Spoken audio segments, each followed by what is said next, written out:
কেউ যদি ওকে জিজ্ঞেস করে তোমার বাবা কোথায় আছে, ও কিন্তু এত বড় হয়ে গেছে, ও কিন্তু উত্তর দিতে পারে না।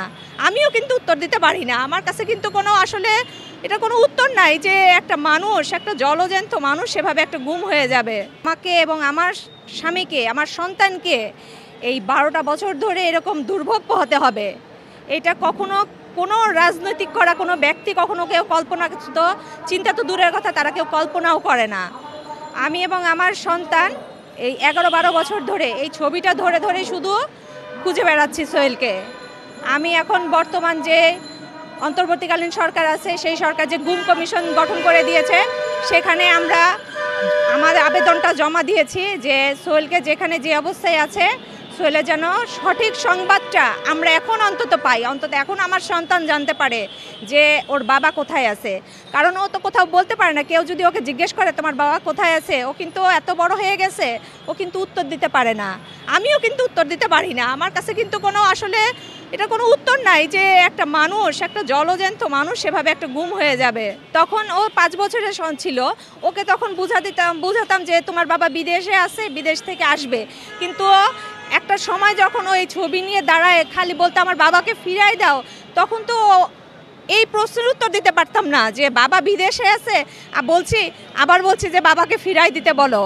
মানে এটা যে আমরা নিজেরাই নিজেদের কাছে মানে প্রশ্ন করি এবং প্রশ্নটা উত্তরটা আমরা দুই রকম হয়ে যাচ্ছে।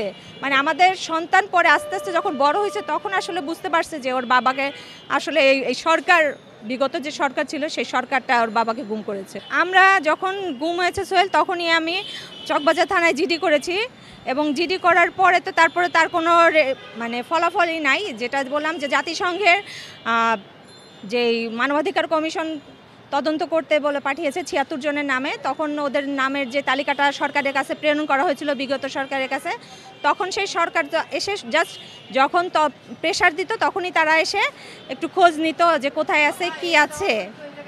দল থেকে আসলে সেরকমভাবে তারা কিছু করতে পারেনি, বাট তারা মাঝে মাঝে ঈদের সময় বাচ্চাদের জন্য কিছু উপহার পাঠিয়েছে।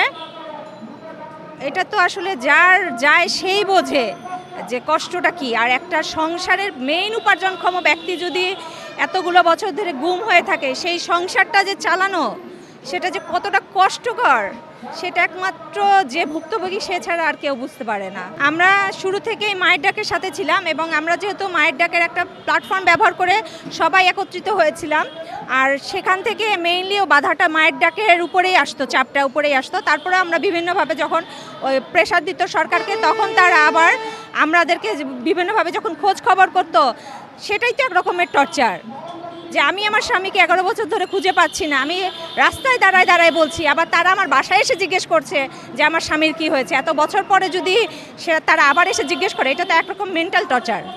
এখন আমি যেটা বিগত সরকারের সময়ে উপলব্ধি করেছি যে তারা থাকতে আমি কোনোদিন আমার স্বামীর খোঁজ পাবো না। এখন যেহেতু সেই সরকার নেই, এখন একটা নির্দলীয় বলা চলে সবার একটা অন্তর্বর্তীকালীন সরকার আছে, তো সেই সরকারের কাছে আমার আকুল আবেদন থাকবে যে সোহেলকে কোথায় কি অবস্থায় রাখা হয়েছিল তার খবরটা যেন আমাদেরকে দেয় এবং আমার সন্তান যেন বলতে পারে যে আমার বাবা কোথায় আছে। তাকে বললে যেন তাকে বিভিন্নভাবে মানে বিভ্রান্তিকর তথ্য যেন তাকে আমরাও না দেই, সেও যেন এই বিভ্রান্তিকর তথ্য নিয়ে বড় না হয়।